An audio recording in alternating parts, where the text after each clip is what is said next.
this is the number one potato boss coming at you for another podcast, MogPod Podcast, Season 3, Episode 3, and work out the name later, as always. Yeah, we'll figure out the name later. And to my right is not Jared. No, not Jared. To my left is not Chris, but he's on my right. Exactly. Right, and to his left is not Kevin, but me. Yeah. It's very important. People can always visualize how we're sitting. Exactly. It's just us two today. Yeah, the other MogPod hosts were They're busy for one reason or another. Yeah. But it doesn't matter. We're gonna hold the fort here, and we said we're gonna do a weekly one. Even though we did say that, we're not going to have a podcast next week. Oh, right, because of pre-release, right? And it's like literally that was the night of the pre-release, and we'd rather pre-release. We'd rather go pre-release and rather put up the whole set for you guys, as we always do every opus. Anyways, let's get straight into it. Yeah, without further ado, let's just start talking about some juicy spoilers. Yeah, and there's still quite a few. I've seen about half the new ones that have come up, and but half of them I probably still haven't seen. So I like coming to these podcasts and figuring out, having first reactions. Yeah. I think that a lot of people this weekend are going to the FTCG Euros. That's a huge tournament for top 8 goes to Worlds. Or top 6 goes to Worlds, something like that. And then there's also the Nationals of Australia and New Zealand. That's this weekend. Oh yeah. Right? Yeah. Oh yeah. And then but for us we're going, well, I'm not sure about Chris, but I'm going to teach people FTCG at Armageddon. So if you guys go to Armageddon, watch out for the FTCG. Yeah, I've got a few people from our community teaching there, but So, what's the first spoiler that we haven't gone through yet? We haven't gone through yet. Do you want to go from just the top just list? pick a random one that we. I want to go Fang. I love Fang. Oh yeah. I love Fang. So Fang is a 3 CP 7K fire forward, and might I say, they did the screenshot service. Yes. Compared to other Urky screenshots in the past. Yeah. Like the status now. Let's not talk about the status now. But it's just like, it's a spoil. Yeah, exactly. I was genuinely disappointed, like 100%. I was like, man, I got no foils. Yeah, this pack has no foils in it. Why did it get started? Yeah. Anyways, so this is a commando, very relevant. Yeah. If you control, well, not really, but very relevant for flavor. Yeah. If you control 2 or more Category 13 characters, Fang gains first strike. If you control 4 or more Category 13 characters, Fang gains haste. And if you control 6 or more Category 13 characters, Fang gains 3,000 power. That's a lot of power. Yeah, and you're more often than not going to give her the first strike. Yeah. So she is like a 3 CP. But she counts herself for all these things. Exactly. So all you need is one other Category 13 character. Could be a backup. Yeah, Lebro, exactly. Which buffs her by 1,000. Lebro, or the Searcher, Mog. Yeah. Even like a monster, because it's characters. There were a lot of Final Fantasy 13 monsters. That's correct. Yeah. That's like Royal Rightness. Swamp Monk. Yeah, but even in Element, there's Royal Rightness. Yeah. Does Fire actually have any of the 13 monsters? I don't think so. They have Final Fantasy Tactics. Is Grenade from 13? Oh yes, that's correct. But that just kills itself. That's so that funny. Kind of just kills itself. It's like they play a thing to pop the grenade to make Fang shrink, I guess. Like they Tama in something? Or they Phoenix in something? Yeah. Anyways, but okay, so I want to compare this to a similar-ish card. Okay. The rare Lightning Estinian. Okay. Which is a 3 CP 7K haste first strike, but can only paid with Lightning CP. Yeah. And as we've said on the podcast before, it can be paid with 1 Lightning CP and 2 Earth backups. As long as they make Lightning CP. Yeah. But pretty much, if you have 4 Category 13 characters, she's like an Estinian and there's no restriction on her casting. Obviously, there's like a deck restriction. Don't get me wrong. But it's still good. What are those 3 other characters going to be? It's going to be, so... Is this going to be a Fire Ice deck or a Fire Lightning deck? The deck or is it Mono Fire even? The deck that I'm thinking of for this one is definitely Fire Ice. I've actually already got the deck, and I already have the deck. Yeah. Because I actually, regardless popular opinion, I think the starter null is really cool.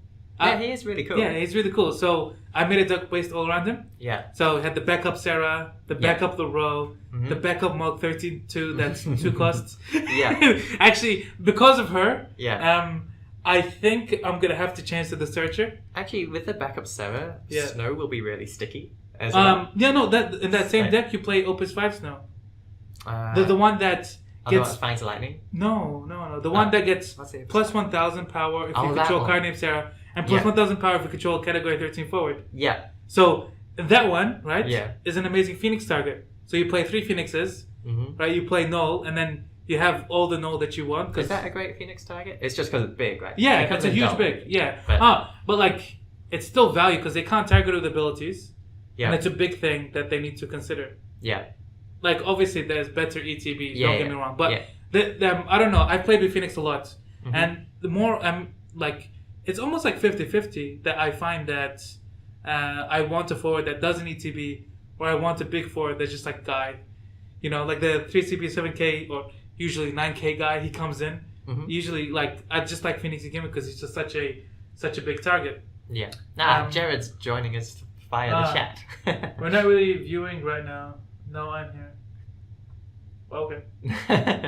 Hi, Jared. I thought you were supposed to be busy. No, I'm joking. Anyway, so and 6 or more category 13 characters is a little bit much. I'm not gonna lie. Yeah. That's like a nice to have. It's like that's like you've got a full backup line sort of deal, right? I pretty much already do with that Fire Ice deck. Like, don't you? No, I mean you have to have them in play. Yeah. I like this Fang. I have no idea what form my deck is going to take, but of course I'd love to make a 13 deck. But would it be Fire? I thought it would be Ice Lightning for you. I have no idea. I haven't even considered it. Go triple color. Maybe it might actually be like this is a deck I'd be trying to make a competitive.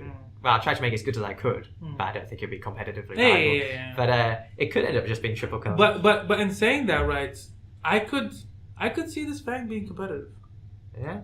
Like, in a world, I can't imagine. It's so either way. well costed, and First Strike is very relevant. I think.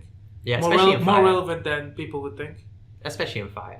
And the thing with First Strike, as we've discussed it before, is it gets better in multiples. The more forwards you have for First Strike, the better it gets. Because then you can make the scary parties and things. 13 has some good Fire cards as well, like Godot. Oh yeah, Godot is amazing. Yeah. Mobile Magnus. Yeah. I do like Mobile Magnus. I'm sure there's another 13 forward in Fire. Is it just Godot? Other than Fang? Saz? Oh yeah, Saz. Yeah. Saz is pretty cool. Yeah, actually giving Saz haste with lightning, he actually does something. She does something. When you play him, when you play Saz, he already has dodge, and that means he's kind of sticky. Dodge only affects your opponent, doesn't he?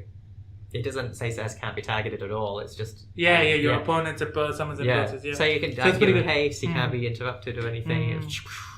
That's pretty cool. I'll probably try. I love Saz and Dodge, man.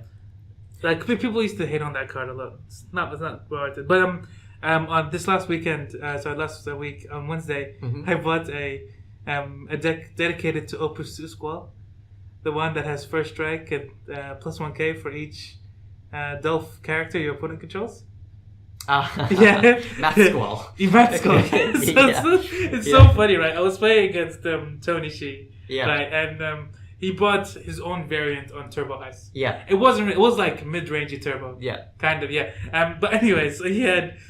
All I had was Squall and like one backup, right? And he had Argath, Thaumaturge, Laguna, and Squall, right? Yeah. And the Squall was the Opus 1 rare Squall. Okay, right? Yeah. And that one was the only one that could attack every turn. Because he was like, okay, so if I party attack with all 3 of these guys, like usually like when you can't party attack with 2, you party attack with 3, right? But I'm like, he had Luck as well. Anyways, so he wanted to party attack with like Luck, Argath, and Thaumaturge. Yeah. Right? And he's like, wait, if I party attack with all 3, Squall still doesn't die. Because he gets bigger. He gets bigger. And he almost made the mistake of attacking with Luck. I was like, because he asked me, because like Like in the game, right? He asked me, okay, how big is Squall? Yeah. I was like 6K. Yeah. Because it was 6K. Yeah. And he was like, I could look. I'm like, a buck? I was like, why'd you look? Yeah. He's 7K now with first strike. I love the best Squall. Anyways, in saying that, first strike is good. That's the whole point of the conversation. Okay, yeah. Moving on. Okay, do you want to talk about this kind of mono fire card?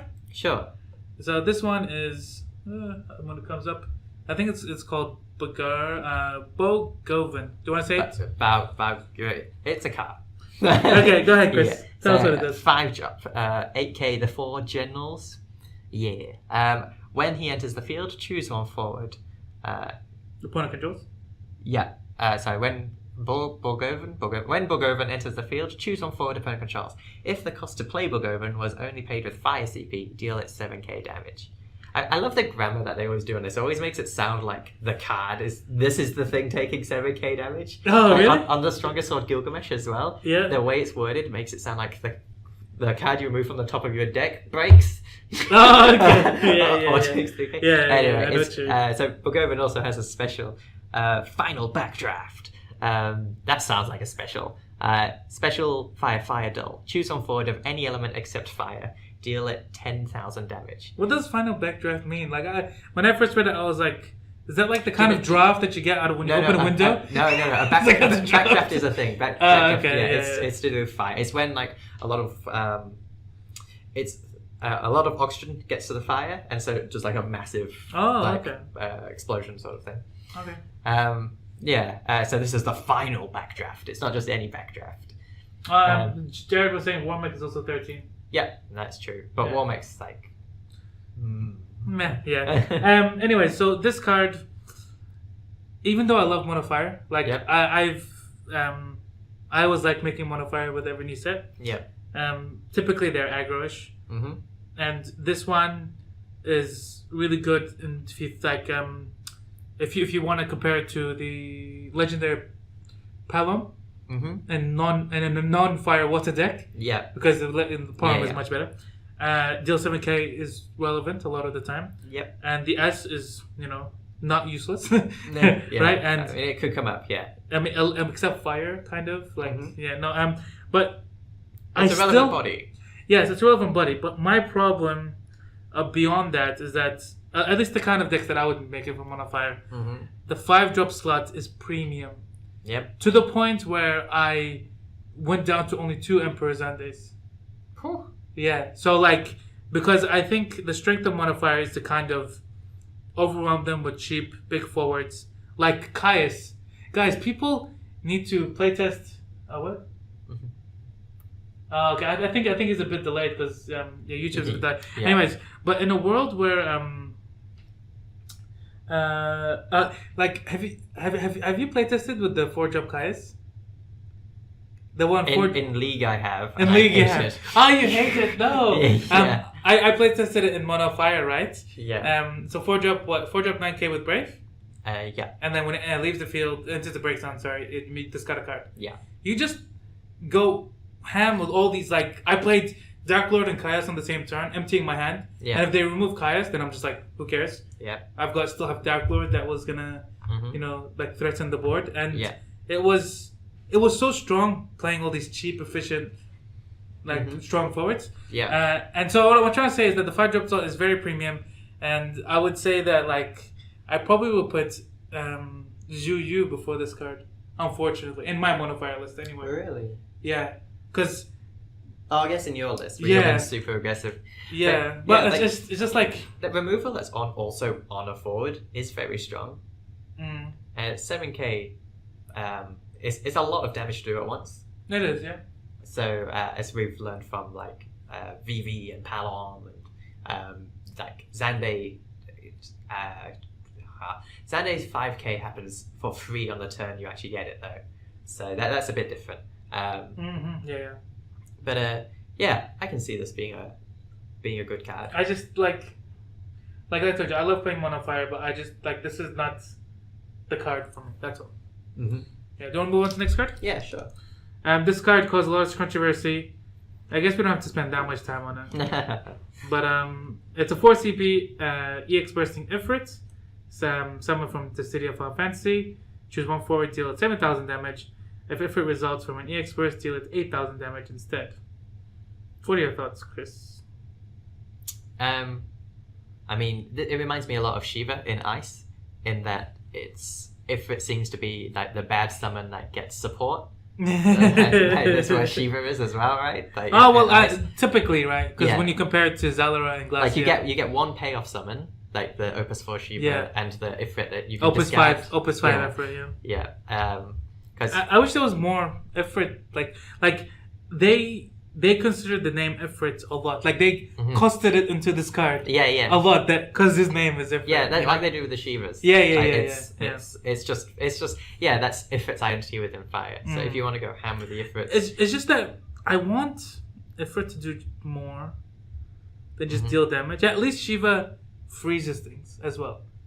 Because she dulls and freezes, but all that Ifrit does is just deal damage. Yeah. This is similar-ish to the Opus 3 Ifrit, and I run that Ifrit with the Opus 5 Setsuna. I still think she's best Setsuna, but anyways, that's my own opinion. I wish they could have pushed the EX burst to 9,000, maybe, but it's not a good rate, right? If you cast it from your hand. No, it's not. Yeah. With all the summons, like the old Shiva and then the new Alexander, they're not really good to cast from your hand. Yeah. So you're supposed to discard it for the other effort. Yeah, and you're supposed to EX burst it. Yeah, so the idea is you discard it if you draw it, and if you don't draw it, well, it can EX burst. Yeah, and then you just discard it for CP otherwise. Yeah, the EX burst will usually kill the thing. And a lot of the time, I don't know if you guys play Mono, I probably talked about this all the time, but you always keep an effort in your hand in case you EX burst the other effort. Then he can do a 10k. It comes up so many times with that. Trust me, man. So you want to keep those efforts. Which efforts were you playing? I was playing the Opus 3 efforts, the Opus 5 efforts. Sorry, just explain which one. Oh, sorry. The cadet efforts. Yep. Yeah. Setsuna, yeah. And then the one that gives you the payoff. 3 of that. Yeah. And I played 3 of the Opus 2 effort that deals 6k. Okay. And I think that's it. I just played 9 efforts. Yeah. Would you replace any of those with this effort? I probably just add it on. Just add it? Yeah, probably a 2 of or something. Mm. Because, and I would still play the other Setsuna, the Opus 5, the one that searches the effort. Because I find that deck does a lot of damage. It does 5 damage, and then they stabilize. Yeah. And then I go Setsuna S. And then I win the game, Yeah. But anyways, here's the thing, though. If they had increased the numbers by 1,000, this would basically be an Odin that when it EX bursts, and but also be very playable if you draw it. Yeah, so and it would be a straight power creep on Opus 3 efforts, and it would be most people would run this over the Opus 4 Bahamut.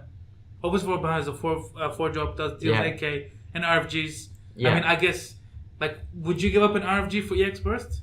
Probably. Yeah, I would. Right? Yeah. Right? With upside when it EX as well. Yeah. So they can't make this... Yeah, they can't. They can't give the same effect to just plus 1k. So I'm just saying, guys, calm down. It's only, a common summon. And my thing is that Fire has a lot of good Fire summons. Yeah. And summons is not what the department they're lacking, in my opinion. They've got Belias, they've got 2 Phoenixes. Some really good summons. They got 2 Phoenixes. Yeah. I want to talk about that 4-drop Phoenix with the new Furion and Warrior of Lights. It's just my dream. Anyways, and we'll get to that. But the summon is not where I think people are saying, we want a Moldo summon. I was like, you've got 7-drop Phoenix, the best summon in the game, right? What? It's just Fire needs something different. Fire needs something efficient. Anyways, let's move on. Yeah. Do you want to talk about Mystic Knight? Okay, so what's Mystic Knight? 3-drop 7k standard unit. When Mystic Knight enters the field, choose up to 2 backups. If the cost paid to play Mystic Knight included win CP, activate them. The cost required to cast ice summons is reduced by 1. Just a field, it's not a when you attack cast a summon with 1 lot. Yeah. I actually quite like this Mystic But Knight. the drawback, you know what the drawback is? You need wind to get the full effect. No. But no. It's fine to just play this and have it as a battery. It's fine to play even without the 1 CP. Yeah. I agree with you. Yeah. No, but the other downside is that if your opponent casts ice summons, it's reduced by 1 too. Oh, it's just ice summons in general. That is a significant downside. So if you're playing against the ice deck, you're like, would I really want them to make a 1-cost Shiva? But this thing stacks as well. It does. Like, because it's common Standing soldier. unit, Yeah. So that's... You can make Zeller cost 1. Oh, that's very nice. The dream, yeah. I mean, they're definitely pushing some sort of summon theme in ice with Terra as well, which we haven't talked about on the podcast yet. With the Terra. New Terra. New Terra. Oh, yeah, we'll get to that. Yeah. Oh, he hasn't, they haven't updated it, but we can go to it. Yeah, I mean, I like there isn't much to say about this. The thing, what makes it like hard for me to talk more about is like this doesn't just like go in a current deck, right? You have to think about a whole new deck for it. And can Ice make win CP at the moment? It can't, can it? It can make Earth CP with Flan, finding Earth Flan. But can Ice make win CP? Can it? Not that I know. What can I do? Mog 13-2 can search a hope if you really want. Yeah. That's not the same. And the hope can EX burst, and the other win cards could EX burst. Yeah, but Flan is like 1 CP to get 2 Earth CP. You know, that's actually just making Earth CP. Right? Yeah. So I don't know, man. Like I told you, it's a little bit hard to evaluate, but at the very least, playing a 3-drop 6K is not the worst in the world, especially if you can reduce your ice summons. Yeah. But if you can't get the first effect, it'll be efficient. Yeah, it's super efficient if you get the first one because it's just like a 1 CP 6K. 1 CP. I mean, that's already above curve. That's almost like Earth. Yeah, when you get to the low end though, being above curve might still just be irrelevant because the size could just still be too small. But 6K, like, I mean, Thaumaturge is the thing, right? That's the thing we're always worried about. Yeah, it's still with Thaumaturge. No, actually, right now, the new low is 9K because of the new Squall. He becomes 8K with first strike. So now you need to have a 9K as a blocker. It's so stupid. Anyways, we're just going to leave it at that and maybe return to it after the full set is released. Here's another thing, but you know how I was saying Shiva getting support and everything? Shiva's the bad summon that has support. Which has the best support. Yeah, like the support makes it. Yeah, you're working for the payout. Yeah. You say this really helps Shiva, but it also helps just the raw powerful ice summons as well, like Glacier the Ballers.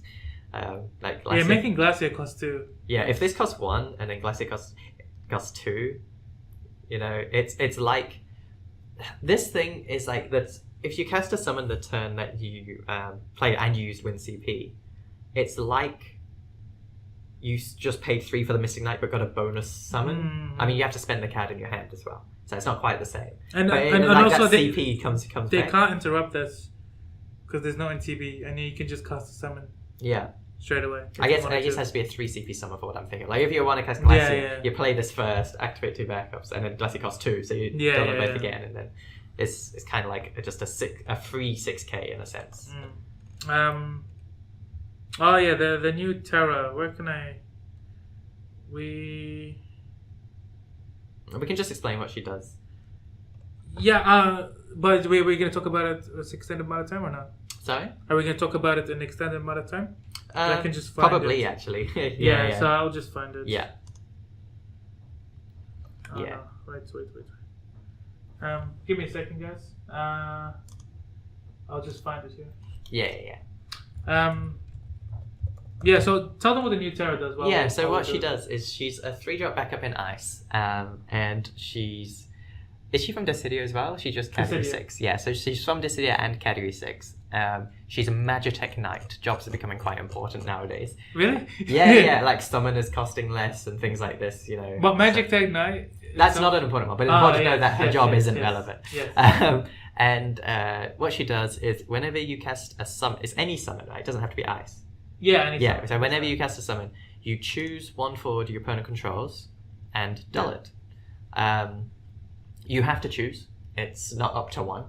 So if your opponent has 1 forward, you have to choose that 1 forward, which could potentially backfire. If they only have Dadaluma like Shantoda when you want to attack with Celis, because Celis is also not optional. That's so stupid.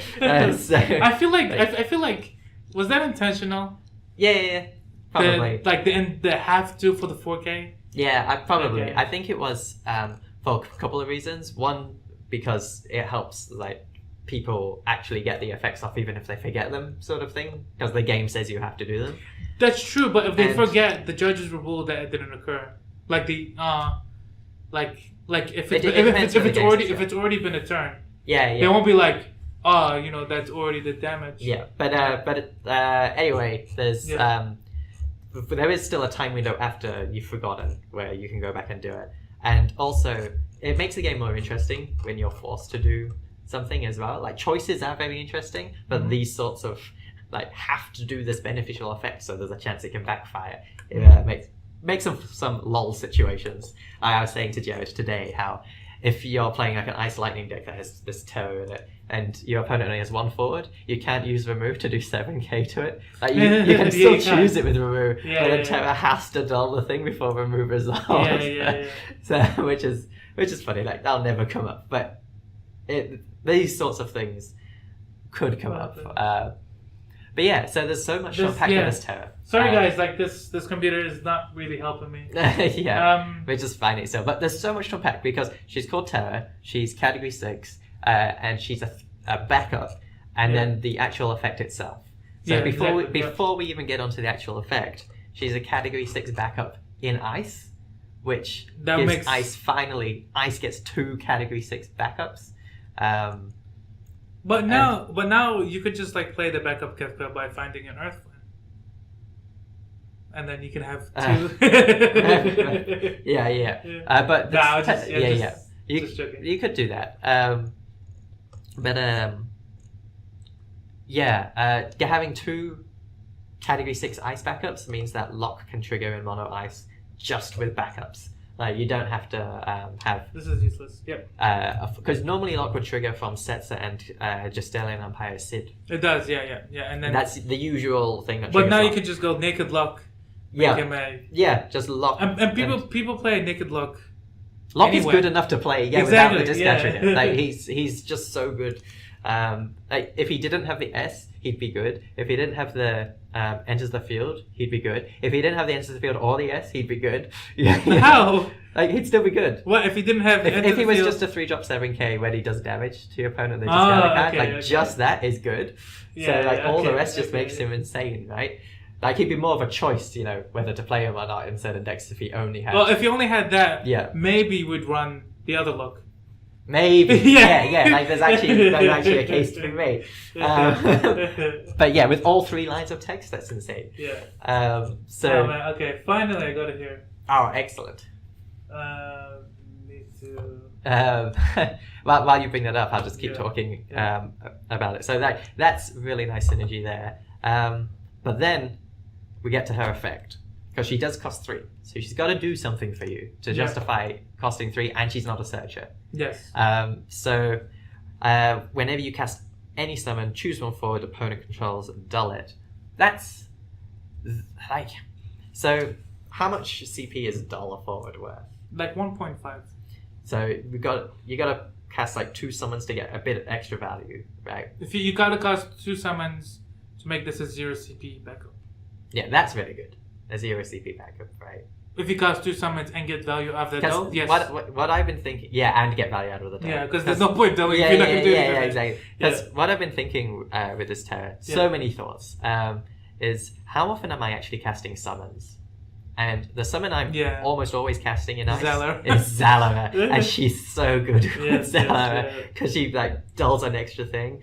Because Titus, who we'll get to later, back attacks into play and activates your forwards. And actually, I have a lot to talk about that. Anyways, just before we get to it, Kevin was like saying, like laughing at Zalora because of it. It's like, but Zalora also laughs at Titus. Depending which order we're going in. And if Terra's in play, Titus will also dull and be part of the casualties. I really like what she does with Zala. So like by the time we found this card, I want to give you my quick thoughts. Yeah, yeah, sure. Yeah. So my quick thoughts is that amazing category 6 card Mm-hmm. for that naked lock, Yeah. and effect is not irrelevant. Yeah. It's good. Essentially, it's a slow card, because Yeah, it on is the slow. turn that you play it, it's usually a 3 CP do nothing unless you're casting a spell again. Like how much CP are you using that turn? It's like 2 extra CP you didn't need to spend compared to being a summoner, right? Yeah, Like just a 1-drop backup. Yeah. So then, whatchamacallit? So now, so we got that right, and then my argument, Mhm. if you are not thinking about running the category 6 combo, and it's very valid to run that. It's competitive, blah blah blah. But say that you weren't. Yeah. Okay.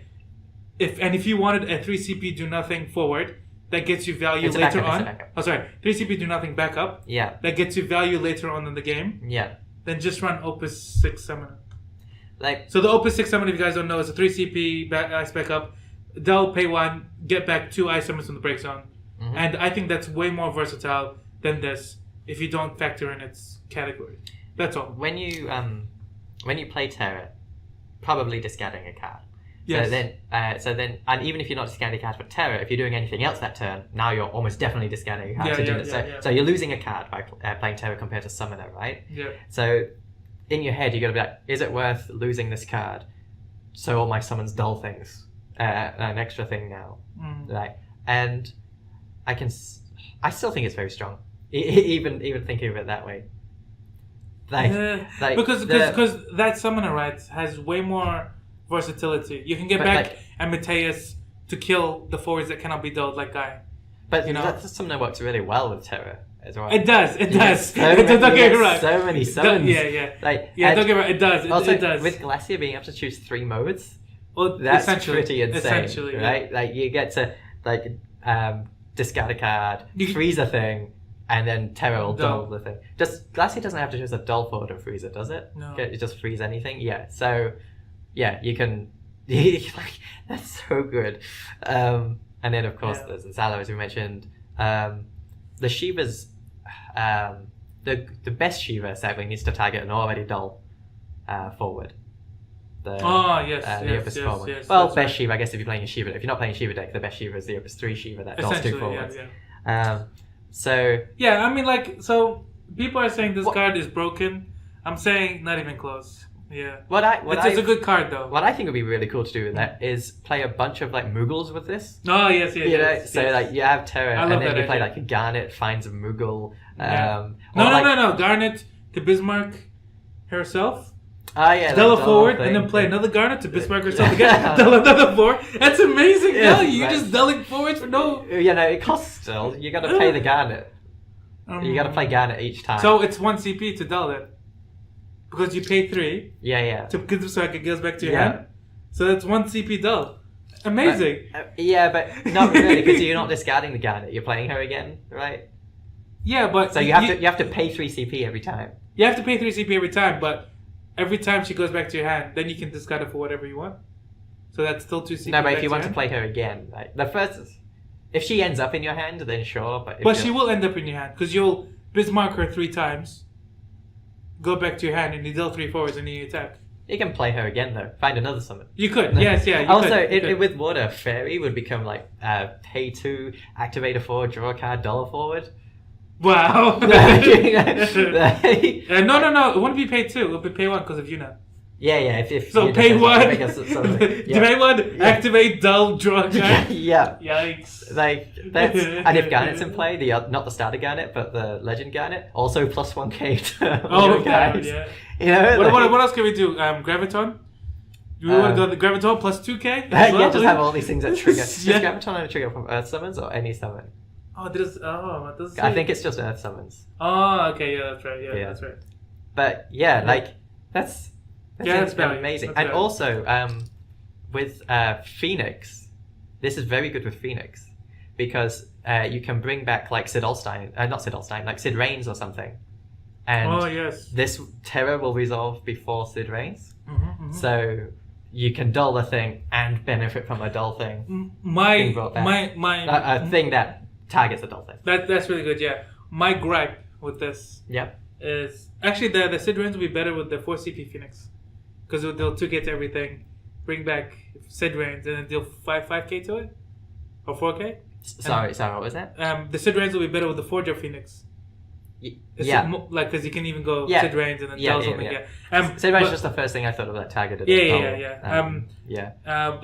But the thing about this one, right, is unfortunately it doesn't pop Illa's shield in the way that you want it to. No, it will dull Illa.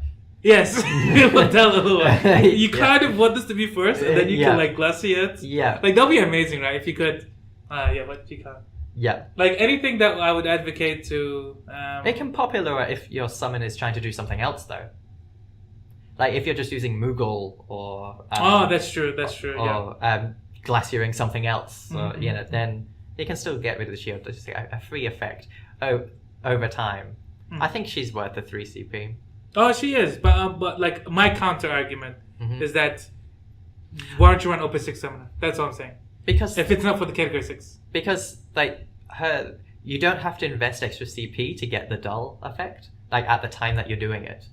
That's my argument for why you'd run Terra. And also, Terra isn't that bad of a name to have given this backup. Like if this was called Celis, for example, I'd really be sad. You know, Terra's like Umaro is the only thing that I'd just be completely fine. The next Umaro is gonna be Earth, I tell you. Yeah, he just seems like such an Earth card. I don't know. But also, Water has Category 6. Like it does. Even outside of the Category 6 synergy, we're just saying Water naturally has synergy with Terra because of the summons. But you know the Opus 1 Terra, the rare one, has been doing a lot of work recently. I love Opus 1 Terra. Yeah, it's been doing a lot of work recently I because so much. Against Turbo Discard, she comes to the field and you pay 1 extra CP and you get to kill a Thaumatorch and as soon as you have 3 cards in your hand, you can just and that's it, you know? Yeah. And then like she's your win con kind of. She's Discard. I've always thought of her as Ice's Alcid, like Monocid. Monocid Ice. Mono Ice Alcid. And she's a great card, like that one. She's just a lot riskier than Alcid. Because if she gets interrupted while she's trying to magic charge, it's devastating. Yes. But I mean this is a trade I'm happy to make though. So, if you guys, it will mean I'm probably not playing as many Flans though. I think you would be playing no Flans. Yeah, because I'd want to justify. Yes, you would play no Flans, and then you'll just you might even go a full Shiva summon deck. Yeah, I mean I already wanted to do that anyway. Yeah, so this could be a thing. But yeah, the name is definitely factors into it. But then it's counterfactored by the point that it's category 6. Which is a good thing. Yeah, category 6 is amazing and nice. And also, I think we should get this out of the way before we get told off for not bringing it up. Yes, she makes the Shiva in the set better. The one that freezes 2 forwards and EX burst dulls and freezes 2. It'll be dull and freeze 1 and then freeze another one. Yeah. And is that better than dull and freeze 1 and dull another one? Dull and freeze 1 and dull another is probably better than dull and freeze 1 and freeze another. Yeah, that's true. Most of the time. I don't know. Because you can stop damage with that. The cost of freeze is really hard to pin down. Yeah. Yeah. But freeze, freeze is I think worse than dull because you've got to dull you can just do. Freeze has to have a specific timing to it. Either you have to put the effort into dull their forward, or your opponent has to have got value somehow by dulling their forward. I know what you mean. But Freeze's strength comes from the fact that it's like you dull a thing on a turn without spending CP on that turn to dull it. So if you guys don't know, this is my Twitter. Go follow me on Twitter. #1 potato boss at MogPod Gaming.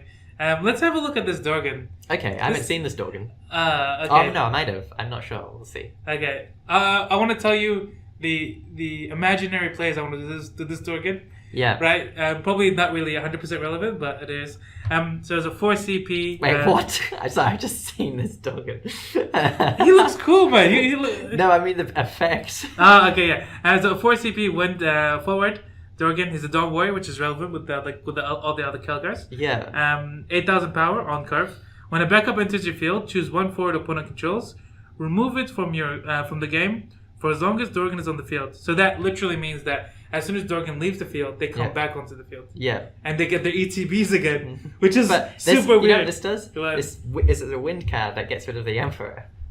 Well, that's true. Oh wait, that is super relevant. Yeah. That is super relevant. Like without having to use chaos can actually get rid of the Emperor. That is super relevant. But like I found like I was boggling my head against this card. I was like, I think this card's very good. Like a lot of the cards in the meta right now are a lot of ETP. Yeah. Right. Yeah. And so like, why don't they just eventually get rid of Dorgan? Because decks are like filled with removal nowadays, and they'll eventually get rid of Dorgan. Like. Yeah, that's what I'm saying. It's on curve, so that's great. Like 8K is actually pretty difficult to deal with. The sad thing is bounce, returning him to the hand is sad because you have to play another backup to get his. It's not an enters the field effect on Dorgan. You have to play a backup while he's playing. But the counter to that is you can play lots of backups and just break a them and like bounce them like with Mion and stuff. Yeah. And she gets to get tons of things piled onto Dorgan. Dorgan just becomes like Gandalf. You shut up, and then they get he does. They all just like, all the evil comes forward. Yeah. No, okay. So, but like Sid Alstein, for example, is a fine thing to get rid of with this. Essentially, yeah. And also, they can't kill this guy with Sid Alstein. I mean, they can. If you remove the Sid Alstein and then they kill him with Sid Alstein, both the Sid Alsteins will die when Dorgan dies. Yes. So it has that weird thing where, like, it's as if you're dulling and freezing those swords. Because you don't really want to play another one of those swords, otherwise you'll lose the value of that. Yeah. Like, that's actually insane if you've got something that can return your own Dorgan to your if you RFG a Daduluma, right? Yeah. And then they've got like 3 Cactuars on the field, and they're like, I don't want to play another Daduluma. Yeah. Right? Because then if he dies, and I lose 2 Dadulumas, right? Yeah. So it's like, as soon as he goes into the field, I'm like, okay, maybe I'll just like Meow my Dorgan back to my hand. Does Wind have any Meow? Yeah. Is there any other thing? Oh, Wind Drake. Valifor? Yeah, but Valifor would give them their stuff back after return. Yes, that'll be That's a bad idea. That's just a really bad idea. Okay, so I want to tell you what I want to do this, okay? Yeah. This cat seems so good. I want to tell you what I want to do this. I want to do, okay, Ice Wind. Yeah. Oh, you can play the Summoner. Mystic Knight, sorry. Yeah, I can. Yeah. But anyway, so Ice Wind, okay?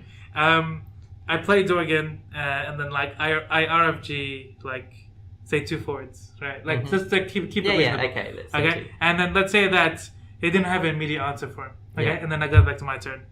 What I would do then is I would play my ace card, Remedy. And then I will Renoa. That's actually pretty awesome. I would Renoa back. I would Renoa on Dorgan. Yeah. So they could leave the field and enter the field. Oh my god. And then they'll get all their stuff back, and then they have to pay 2 for every card. And if they don't, they break. Yeah. That's actually really sick. Oh man. Yeah, that's pretty cool. That is cool. That's really cool. That's so like because I like that. I want to do that. I just want to be like, I just went like playing Dorgan and do all this stuff, and then I was like, okay, Remedy for Noah, and then just because it will probably be interrupted. Yeah. Maybe whatever. Who cares? But I want to do that. But like ISIS has a really hard time killing this. A really hard time, because 8K, so gets past the burn, and it's 4 drops, so it gets past Zalora. It's but Wind is generally good against ice anyway, right? Is it? Yeah, most of the time. I feel like it's fair. Like Layak is a great card against it. That's played a lot. I felt like ice can't get rid of monsters. I haven't felt like Wind's been good against. I mean, I played my own style of ice, but I felt like it's been a very fair matchup where both players can have skill-intensive decisions, and victory can be decided based on those.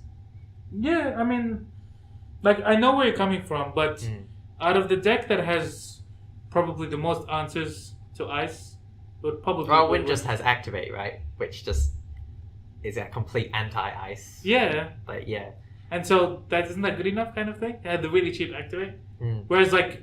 But anyway, this is another thing, right? There's another thing. Yeah, it's another thing. But also it wouldn't go amiss to play in a Calgar deck. You know that Calgar they could just play us. Yeah. And don't worry from your deck. Yeah. Yeah. So. And also in this game, because backups come in dull, it's not like you're missing any important timing by playing Dorgan and then the backup. Whereas if this was like Magic the Gathering, where the equivalent of your backups come in activated, then it would be a bit sad that you couldn't use that CP to play him first. So yeah, the timing's completely fine in this as well, because you want to play Dorgan and a backup in the same turn, right? Yeah, but like you're right that it's wind answer to Emperor. You're right that Ice has a very hard time dealing with it. Like it probably helps against Turbo Discard too, to be honest. But I just can't imagine it. You know what's funny? If you get rid of their Renoa with Dorgan, and then they somehow deal with your Dorgan, and then Renoa comes back, and then they flicker one of their things again.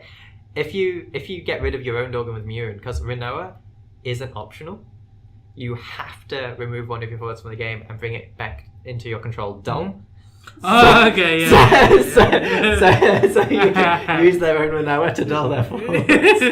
that's like next level plays. Yeah, I mean, most of their things will be horrible for you to flicker anyway, like Genesis or like Thaumaturge. Yeah, you're not gonna want to flicker them. Yeah. But I mean, if they just have like a Sid Olstein, it's not gonna work on something. Then you can just like, disappear, come back, and it's dull down. I've actually lost a game because I just needed another blocker when I already had one blocker, but I drew Renoa. Oh no! And so Renoa just dulled my other forward. I played it just for the lols, just to show my opponent. But at that point you've already lost. Yeah. There's this Earth summon. It's not incredibly exciting. Do you want to move on? No, what is it? I want to see it. Okay, we're going to go through it quickly then. Okay. It's a 4 CP. Yojimbo! What do you mean it's not exciting? That's an awesome name. It's an awesome name. Yojimbo! And he has an awesome effect in like FF10 where he deals more damage the more money you give him. Oh, okay. Yeah. So what does he do? He's a 4 CP EX burst Earth summon. Yep. Choose one forward you control and one forward opponent controls. The former gains plus 1000 power until the end of the turn. Then each forward deals damage equal to its power to each other. And if Yojimbo EX burst, the former gains 3000 power instead. Yeah, same limit. Okay. So it's like an expensive Hecatonk. Yeah, that's how I see it. An expensive Hecatonk. Yeah. Although it's the EX burst. The EX burst is going to be very similar to a Roban EX burst. I was thinking more along the Titan. Because Titan buffs you by 2k and then deals damage to another forward. Oh right, yeah. But Titan doesn't damage your forward, but this one does. Yeah. Does that make sense? Yeah. Yeah. So you can put like Yojimbo and Titan and Atomos. You can never lose against Turbo Discard, because then one of them's gonna go to the X burst and you're gonna kill their Squall and stuff. Noctis as well. And Noctis is just like, no, I give up. It's like, hey, I lose if I don't damage you, and I lose if I do damage you. We have a question in the chat asking what time MogPod. the stream will finish. What? It's been 48 minutes. We're gonna finish in about, I don't know, another 45 minutes. Yeah, 40 minutes or so. So because we're on for an hour and a half normally. Yeah, 40 minutes. Yeah. Yeah. Thank you, Plumping, whoever you are. No, it was the same one, right? No, I know. Oh, okay, okay. It's mysterious, Plumping. Very, very mysterious. Yeah. Yeah. Don't worry about that. I just love Megan and Kingdom Hearts. Yeah. There's a little thing, and this is her artwork in Kingdom Hearts 3. Ah, cool. Yeah, anyways, whatever. Do you want to talk about this thief? Yeah, sure. It's a 2-cost, win backup, starting unit. Pay 2, win, dull, put thief into the break zone. Your opponent puts the top 2 cards of his or her deck into the break zone. If both cards are of the same element, draw 1 card. You know what'd be hilarious? Just happening to hit 2 dark cards. Yeah. Or like Yuri. Is Yuri every element always, or just while it's in play? Does it say in all situations? No, it can't say in all situations because then you could discard to play it, right? Yes. Oh, would you be able to? Like, does being light make it that you can just never discard for it, or does being another element mean that you can discard? It says all situations, doesn't it? I don't think it says all situations. Because that would get really confusing. Yuri has all the elements. No, it's not all situations. Okay. Yeah. It's a pretty simple effect. Somebody in our group chat was saying, "Where's my 3 CP thief?" He wants a 3 CP thief like the Viking. When it enters the field, it mills. When it leaves the field, it mills. I guess if anybody's gonna play this against me, the draw card will probably never work against me. Right, because you'll be playing your mono deck. Yes, exactly. Exactly. Yeah. I love putting random colors in my decks. Yeah, that's true. Anyway, so... That seems like a very nice backup. Oh, definitely for Mel. Yeah. Yeah. But let's move on. There's actually been a lot of spoilers. Like It's like a Riku fest then. we can't even like get through all of them. I'm not even sure we're gonna get through all of them. Hope. You want to talk about Hope? Yeah, let's talk about Hope. I like Hope. It's such a cute little character. Hope. Yeah. Go ahead. Chris. 3-drop Hope 7K from Pixelogic. That thing, just like Yune. Category 13. If you control a job father and a job mother, Hope gains plus 2,000 power, and Hope cannot be chosen by your opponent's abilities. This has really sad implications. You orphan Hope, and he's weaker. That's true. But yeah. All right. So a 9K that can't be chosen by your opponent. What are the fathers and mothers out there? There's Bartholomew. What's Bartholomew do? Bartholomew plays a Hope from your hand. Okay, because he's Hope's dad. That makes sense. Yeah. So he plays one card named Hope the Field, and then he can activate it forward and give up plus 1 that's the power. But he goes to the break zone, so you lose a father by doing this activation ability. Are there any other fathers? Is there a father at any point? There's Latov.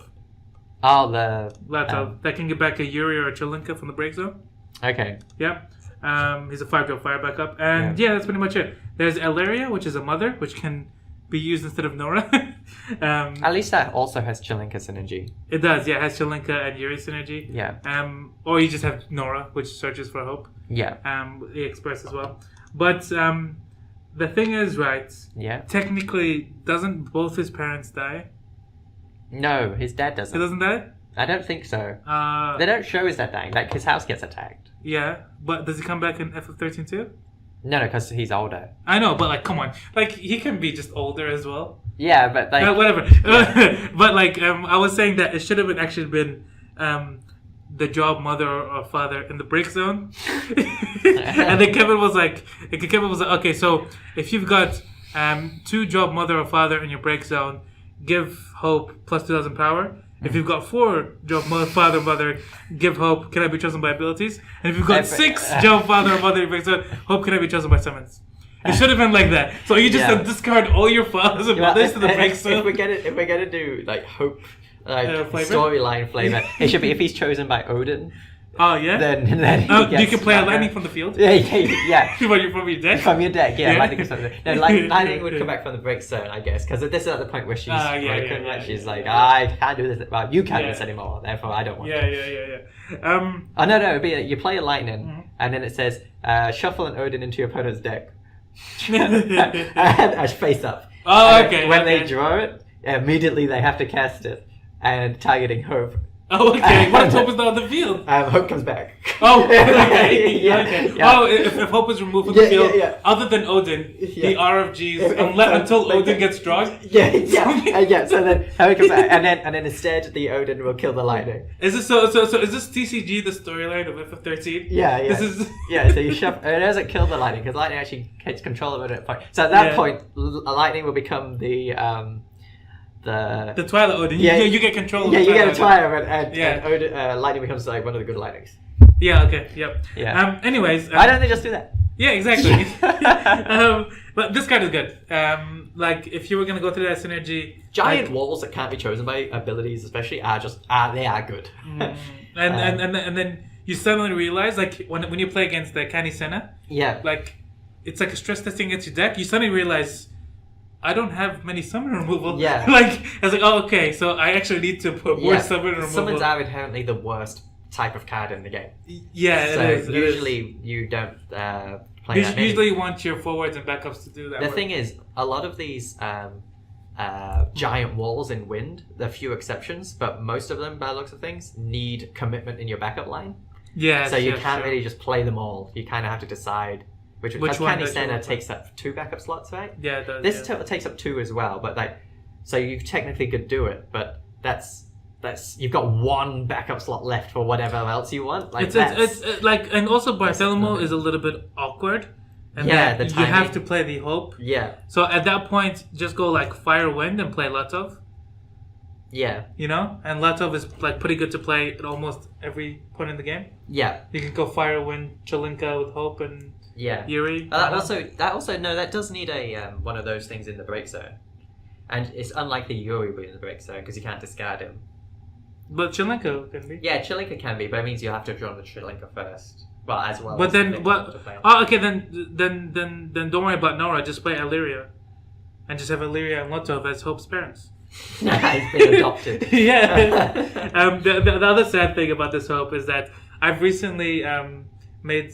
I got tired of all these Vikings. Yeah, this And- is how a lot huh? of your decks start. Oh, Yeah, yes. I got tired of X. And then you make a deck to just pound X. No, so I got tired of all these Vikings coming back from the break zone, Laylas and all that kind of stuff. Yeah. So I don't want to play Win for White Mage. That's too easy of an answer Okay. to play White Mage. Yeah. So I was like, you know what? I'm gonna go Mono Lightning, like actually Mono Lightning, not my type of Mono Okay, Lightning. actual Okay, mono. actual Mono Lightning. But I'm gonna go back to the Opus 3 X Death. And I'm gonna Grand Cross everything because I'm mad at those Vikings. And it works. It actually works. No. No, honestly, because those kind of decks try to like get value and like try to Nidhogg you and stuff. Yeah. And then you just like rat the board and they have no backups. And then you just draw all your like 2-cost lightnings and 2-cost backups because it's kind of like low to the curve except for X Death, right? Yeah. And so yeah, it works. But anyways, that card, right? Yeah. My whole sidetrack was that card can make Hope an orphan. Because it makes all your characters lose their jobs. Well, I mean... lose their oh, jobs. right, So the attacking part. yes, the attacking part. Yeah. So Well, I mean, Yuna, the Opus 2 Yuna, can make Hope forget his parents. yes, exactly. Who am I? What? Yeah, you know the sorceress, man. Anyways, Yeah. let's move on to the next card. I just wanted to say Yeah. that. This Alexander, we'll quickly go over it. Yeah, sure. It's a nice summon. I mean, that summon's always good to talk about. Go Yeah. ahead, Chris. 2-drop. Choose one forward. EX burst as well. Choose one forward, cost 5 or more parent controls. Return it to the owner's hand. If Alexander results from an EX burst, break it instead. It's more of these summons that you'd rather EX first than rather play. Yeah. I wish it says just choose one forward and that's it. Because you can bounce your own forwards. That'd be really cool.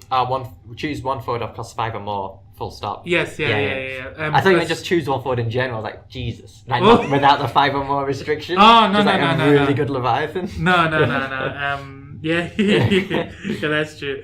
No, Yeah. but yeah, the choose one forward costs 5 or more, and that's it. I thought you were referring to like a broken. Like an AI card, like you know those old Hearthstone cards they were played with AI, yeah. where it was like Choose all a forward. forwards. Yeah. It's like choose a forward. Yeah. It's like then what? It pops a Lewis bubble. Oh yeah. 0 CP, like 0 CP summon just says choose a forward. What element? It doesn't matter what element it is, but what It doesn't element matter. would it be? It's like, light. no, wait. Make it actually, yeah, make it light so you can't discard it. Oh, okay, so Wait, you just- always have to choose a forward? Yeah, just choose a That's forward. actually pretty good with Delita. Yeah. Give Delita +1k whenever you want. No, it's choose. Oh, deleters. I think. The Opus 4 Delita. Yeah. Yeah. Actually, Anyways. yeah. No, they should do that. They should Yeah, make a it's light like back summon. zero It says cost. Choose one Choose forward. one forward. Yeah. Yeah. Easy. Peasy. Anyways, no, but the thing is that if you could choose your own Oh parts. no! You know what? Actually, choose one forward. Full stop. Choose it. So when it resolves, you choose it again. So you choose can, on forward. So you can give the Delita Yeah. 2k. So choose on forward. So you choose it on cast, and you also choose on resolution. Choose on forward to choose it. But how? What other card would that help though, other than Delita? I mean, it doesn't matter. No, come on, we need to make it- You just get to choose something twice. You get to choose things twice. Yeah, you just choose. Like, Okay. Like, what should I have? I don't know. Let me choose. Choose. Oh, what if it's like choose one forward, choose another forward. So like on choose resolution, another forward. you choose a different one. Okay, But when yeah, you yeah, cast yeah. it, you choose the rest one. yeah. How would that help anyone? I don't know. Okay. But, Anyways, my point was is that it'll probably be too overpowered if it didn't say opponent controls. Where Yeah. you'll be able to like bounce your bards, play your bards. Yeah. Oh god. You yeah, know, that would be insane. That would be pretty OP. Anyways. Yeah. Okay, summon. Yeah, the thing with most 5-drops that are played nowadays, so we were discussing about this ETB, before, yeah. is they are played because they are good against if they get bounced, right? Because Leviathan was always a thing. I love Opus 5 Van though. He has a soft spot in my heart. He's so cool. Oh, the light van? Yeah. Yeah. He's so cool. He is really cool. But like, yeah, he's just a little But bit yeah, slow. most 5-drops are just Yeah. fine to be to be bounced because the ones that are played with that in mind already. You want to talk about Behemoth? Yeah, I haven't seen Behemoth. So it's a 2 Why cost. is this so called Behemoth? His job is Behemoth. Oh, okay. It's a 2-drop Earth monster In called category Zagnal. 13. Category 13. That's it. That's relevant nowadays. Yeah, Ice Earth could be a category 13 deck. With Drop drop Fire Fang with drop counts it Behemoth. too. Oh, true. Yeah, Fire Earth. Yeah. You could do that, I guess. So when a character of cost 6 or more enters your field, Zagnal also becomes a forward of 9,000 power. Yeah. This effect does not end at the end of the turn. This ability will not trigger if Zagnal is a forward. Yeah. And when it gets turned into a forward, it's 9,000. Yeah. Hang on a second. It's a character. It's Earth Fire. You can make a deck called Fang and the Flandits. Oh, right. Yeah. And you get to Yeah. say, Fang and the No, Flandits. I love Flandit. It wasn't my squall deck that I told you about. So the whole point of that squall deck, okay, Yeah. continuation on. Yeah. The whole point of that squall deck Whoops. was, it's just a meme deck, okay? So all you do is you play a bunch of Flandits. I even have like Kafka to search for it and stuff. Yeah. You play a bunch of Flandits and you have squall. You attack with squall and you make them dull all their backups. And then you choose with the Flandits.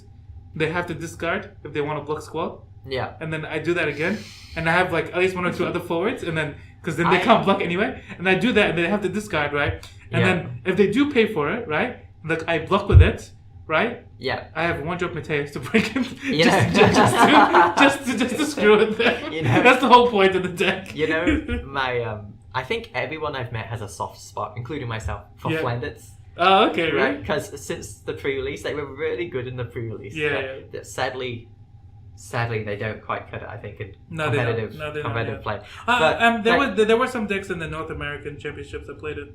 Yeah. Yeah. They're great if you get multiples. Mm. They really screw with your opponent's CP once you have multiples in play. I wish they were called Flans. But yeah, I'm just really proud of Fang and the Flandits. It's a good name. And then you just have this Fang. It's with good a enough swarm to of make a Flandits. deck on it. That's like 4, right? 4 category 13 characters, so he has first strike and haste. So Yeah. like, And then all you have 2 backups? Yeah, you have a bunch of Flandits just like mulling around, and then out of the Flandits bursts this Fang. A Fang, It, yeah. like, goes barreling down. Yeah. That's a cool cutscene. Anyways, Sorry. so the people what they're saying about this card is that you play this card early, and then you make your opponent nice and comfortable. Bring them tea or something, right? Yeah. And then they overcommit to the board, Yeah. and then you Shantoto, and then they get their board removed, and then this becomes the forward, and this doesn't get removed, and then you can attack with it. Okay, because you choose how this works. Yes, don't you? because it's both of your auto Yeah. abilities. Yeah. That's pretty cool. So other than that, 6 or more is really limited. Yeah, I like the fire one more, where you just have to do a damage. To your Yes, opponent yes, and it yes. becomes an That's- 8K with Brave. That's definitely a better thing. But yeah, 6 now or more is a lot. they finally got a Behemoth. But hey, if this thing becomes really good, then Alexander could be good.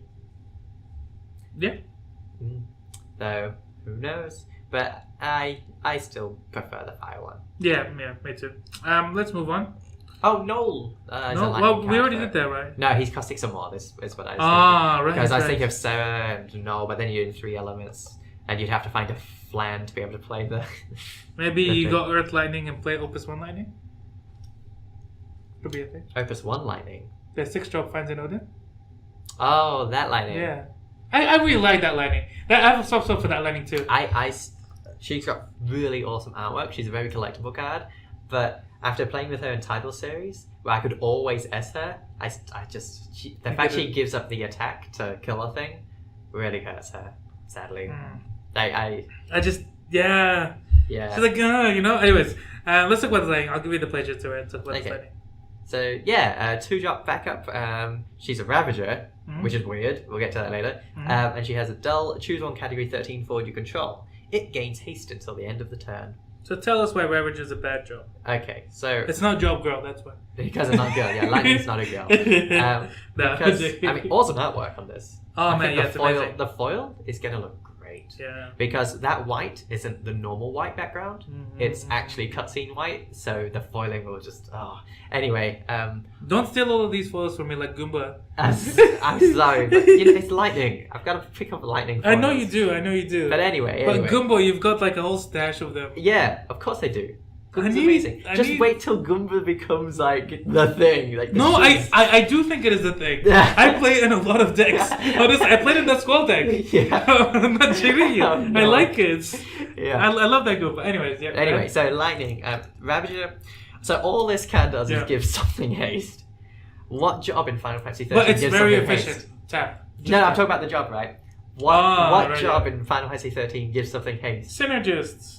Does a Ravager give something haste at all? Okay, my counter argument. So I don't like the job. Like I pointed it out to you. You saw me. Yeah. But my counter argument to that is that it's synergist. The job synergist in Final Fantasy 13 is not one of her main jobs. No, right? it's so one of not. her main jobs is Commando, Ravager, and Medic. But right, and so but she gives this isn't a main job of hers anyway. Being a backup, That's backup true. as well. A backup, like why is it a Ravager? Like she's not in the front lines fighting, right? As a backup, she's just like. But it's weird. You know, I went back and looked at other Category 13 cards. Yeah. And the Opus 2 Vinyl that brings in a 4 cost. The Medic. Yeah. Yeah. It's a Medic. Yeah. How is that a Medic? I don't know. And like the 4 drop, the original Vinyl. Yeah. Is a Saboteur. I guess that makes more sense. Like if we get to choose any class. Yeah. I guess Saboteur is okay. That's just because it's her main class, right? Yeah, so, yeah. Anyways, but yeah, so that's sad that she's a Ravager and not a So, but I have a deck. Do you want to go to my deck or do you want to? Let's go to your deck. Let's go to the deck. Yeah. While you're finding the deck. Oh, it's right here. It's really fast. Okay. But just talk about it We've first. given you haste to find the deck. So Red Mage is very strong. Yes, it is. So Red Mage doesn't cost CP. Also very strong. But like Red Mage is like just good without anything. like even it's good for its cost, and this is even better. Yeah. But it has the drawback of being card name lightning. Yeah, but like you can do without lightning. Yeah, like, you could. Yep. Yeah. So the lightning, the element, has very good other cards you can play in the same role you play card name lightning in the forward slot anyway. So so I want to go to my deck. It's inspired by this lightning. It's called Mono Ice, featuring lightning and the flats. Wow, this was already loaded up. My computer thinks that I didn't need this page. To not load it up. Yeah. Apparently, this is not a Category 13 computer, so it didn't get haste. Yeah, true. Yeah. Okay, no, actually, what I need to do, I need to remove that FTCG logo. Yeah. Okay, so this is my deck. Yeah. This Red Mage is supposed to be the new lightning. I've only got 2 of. Yeah. This Flandits is supposed to be the new Flan. Yeah. So this Opus 4 Flan can find it. Yeah. And essentially, the whole idea for this deck was like. Oh, Sarah as well. Sarah's different. This Sarah is the legendary Sarah. Yeah, the and then this YUUUUJ is the new YUUUUJ, the new one. Yeah. That's about it. So the whole idea of this deck came around this Snow being able to play the lightning. So this Snow is a 4-drop 7k Snow that if you pay X, if you do so, you can search one card named Lightning of cost X or less and play onto the field. Yeah. So you can pay 6 CP and get a 7k and a 2-drop backup. Not bad. Right, and this 2-drop backup, right, which is Red Mage in this scenario because it gives haste. Yeah. I only put 2 of because you can find Snow using Mog 13-2 and you say whatever, and you want to play Snow kind of as early as possible because you want the thing. But just imagine giving haste to Orphan or giving haste to the legendary Sarah. That's like insane tempo. In what is basically a mono ice deck. It is a mono ice deck, yes. And it's Category 6 so energy. you actually get Orphan's effect off as well. Like that's insane. Orphan effect is not that hard to pull off. Like compared to other mono decks, like Zande, for example, if you want to compare it. Like Orphan is actually much easier to get off his you only need 5 ice characters, including himself? I think it's rather than Zande comparing it to Ifrit. Oh yeah. Yeah. I'm just saying it's not as difficult. You could run a dual color and can still get that off. But anyway, so the idea is that you can give haste to Sid Reigns, you can give haste to Sarah for 1 CP, you can give haste. I guess you won't give haste to Snow because he's the one that's bringing her in. You can give haste to Orphan, you can give haste to Swamp Monk, and the great thing about Swamp Monk is that Sid Wolf you can just bring in with the Sid Wolf, and then pay 1, and then pay 1 with the lightning, and then give him haste. And you have Elida if you ever want to. Elida, I think, is one of the scariest things to give haste. So. Like, that's just... That's like giving Genesis haste. Imagine if Genesis has haste. Yeah, that's what I did with Red Mage all the time. Exactly, right? Yeah. And this is like the same CP as if you had Red Mage as Genesis, kind of. Yeah, Genesis costs 6, so... Yeah. Costs 6 with Red Mages. And then this one costs 1 to activate, and then 1 for lightning. Costs 6. Yeah. But and also, I wanted to put in Flans, and to search the new Flan that we talked about last week. Yeah. And then the only reason why I have the Category 6 package, right, is because I wanted this Kefka. And I wanted to officially... the whole Category 6 package in the Category 6 is like good, like it's a good package. Yeah. Right? And then, like, I would not have put it... I would probably gone with the Kurosame package. Yeah. Yeah? But then I was like, no, you know what? Category 6 is better because I want Kefka. Right? Yeah. And then Kefka can get a Flan because my biggest irrational fear... This is definitely an irrational fear. I've heard this already. My biggest irrational fear in this deck is drawing all the Earth Flandits before the Ice Flandits, and I know it's gonna happen. So I'm taking precaution. You're not gonna draw all 3 Earth Flans before you draw a single Ice Flan. If anything, you'll draw too many Ice Flans. So this Kefka is to search the Flan if I didn't draw it. Otherwise, it's used to search the Swamp Marker, the Aladai. I'm very proud of you. You must have been very tempted to start putting Earth cards in your deck. You don't know. I was almost going to put 2 of the 8-drop Kefka instead of this one. Because the 8-drop Kefka works well with Flans if you don't use them. Oh wait, you don't have Sedalstein in here. There isn't actually a lot of discard synergy. Yes, there is. You've got 3 Flans and a lock. That's usually how I get my Sedalsteins to work. I don't know. I couldn't find space for the All-Star, to be honest. What would you pick it up? No, Kefka's... No, you take Kefka is like safety blanket. It's a rational fear. It's a safety blanket. Well, otherwise, in that case, right, wouldn't Kefka become Emperor if you wanted to go that way? Right? Have a different deck. Yeah, different sure, deck. But I definitely find room for Sedalstein. Like the Squalls. Why are Squalls there if you said you're not too heavy on the discard?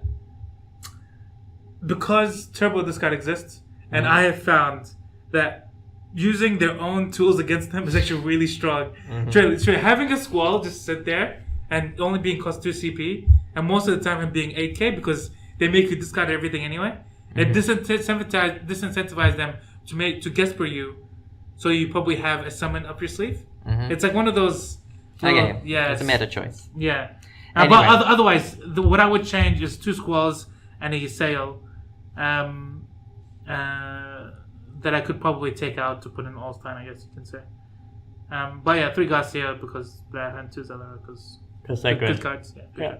Anyways, that's enough. I just thought I'd tell you my little quick build based on this lightning alone. Also, she makes the Moogle Sarah better as well. That's something I'm excited about. Yes. That's a very legitimate play. Yeah. I haven't figured out the deck or anything yet, but that's just something. Are you gonna play 4-drop Snow? The 4-drop Snow. No, not the backup. I'm talking about the 4 that searches for it. I don't know. It's a choice. I'm just saying it's a choice. It's a choice. Because like playing a card from your deck is actually pretty strong. Yeah, because it doesn't cost you the card in your hand. Okay, so moving on. Okay, we have to talk about this. We just have to. Yes, we do. Okay, so Chris, you want to do the honors? Yeah. So, I'm glad I did get to do honors. So, Jared hates this character in Dissidia. Yeah, okay. So, we've got 3-drop Titus, 7k, from Dissidia and Final Fantasy X, of course. He's a Guardian, which is a relevant job. That is relevant, yeah. And Fire or Water, it is. Yep, and he has back attack. That alone gives him all the flavor he needs for Dissidia. Because he's always somersaulting over the top of someone and attacking from behind and things. I like playing with Titus. Yeah, that's why Jared hates him. Because he likes marksman and he gets confused where Titus is coming from. But yeah, so back attack. You can only pay with CP produced by water backups to play Titus from your hand onto the field. That's a very important. That's a drawback. That's a very important line of text. Yeah. When Titus enters the field, select one of the 2 following actions. Activate all water forwards, choose 1 water forward, it gains plus... So, it's either activate all water forwards or choose 1 water forward, it gains plus 2,000 power until the end of the turn. So this is the card we were talking about earlier when Kevin was saying that Titus laughs at Zalora, right? This reminds me of Zidane. Like Zidane, like really like Zidane. The light Zidane, sorry, because right now the wind Zidane is in everybody's mind. The lights. This is still going back a few opuses. I'll never get over the Opus 4 meadow. It was so beautiful. Opus 4, Opus 3. Opus 4. It was kind of Opus 3 too, right? Yeah, but Opus 4 is when I can actually make a mono Isis. Oh, true. Yeah. Zidane just ruining everything all the time, and Tidus can do that at summon speed. The back attack is apparently an Earth Water thing now. He just made it because there's this Scarmiglion and the new Earth backup that has back attack. Carbuncle, yeah. Yeah, Carbuncle, and now what Tidus has it. So how's the Earth Water? It could be anything, to be honest. I guess so. I could understand it being in fire even. Yeah. Just for the speed factor or lightning. It doesn't make sense but it's like majority in Earth, I would say. So. Who knows?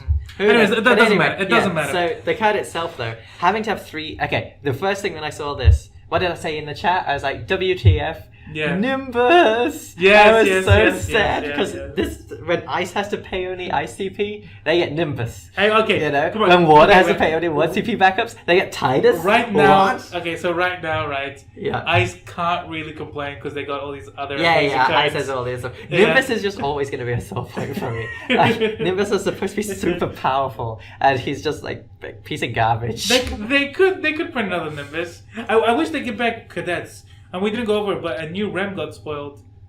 Like, maybe... Oh, really? Yeah. For Opus 8 or something? No. Or even Opus 7? Yeah. We can go after this. Okay, we'll do it after. Anyway, the implications of this card, I mean... Do you want to say what I'm thinking was the big elephant in the room, where I think that people are kind of overvaluing this card in a way... Okay, regarding something. So, like, I love back attack. Mm-hmm. Okay? And his 2 abilities...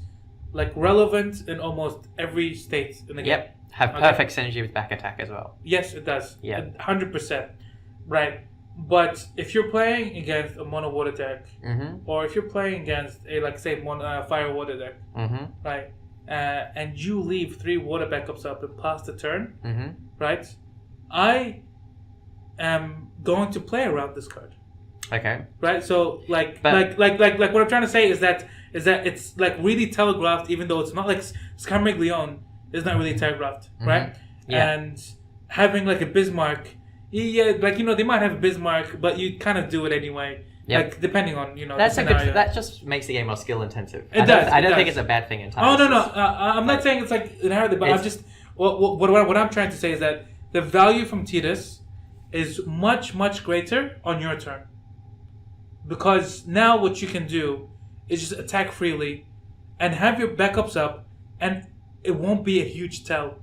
And people are like, oh, okay, then I'll just block. You know what I'm saying? It's one of those things where if you pass the turn with 3 water backups, he probably has to. No, but here's the thing. Like, Water's already very good in combat, like with its tricks.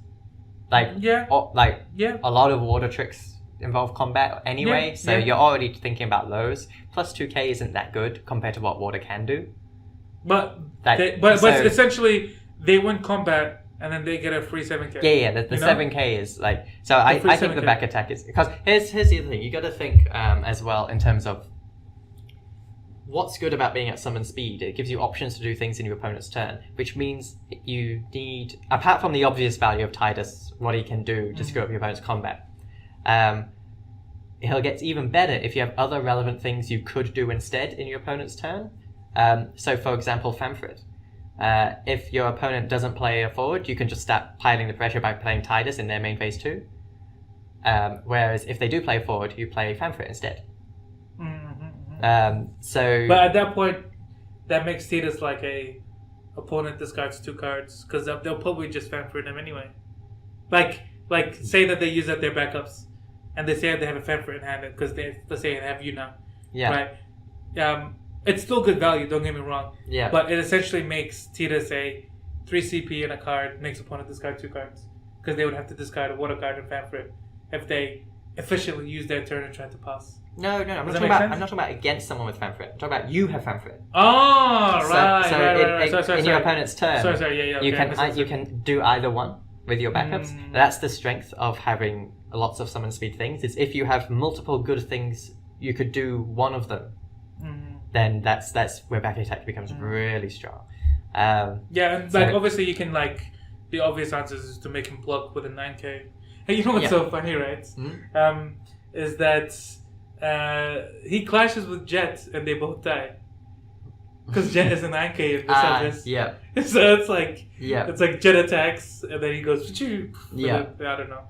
But yeah, I don't know if that's really... And what's really awful from my point of view is you can play Zidane and Titus. So Zidane can give you a bunch of water backups active in your opponent's turn.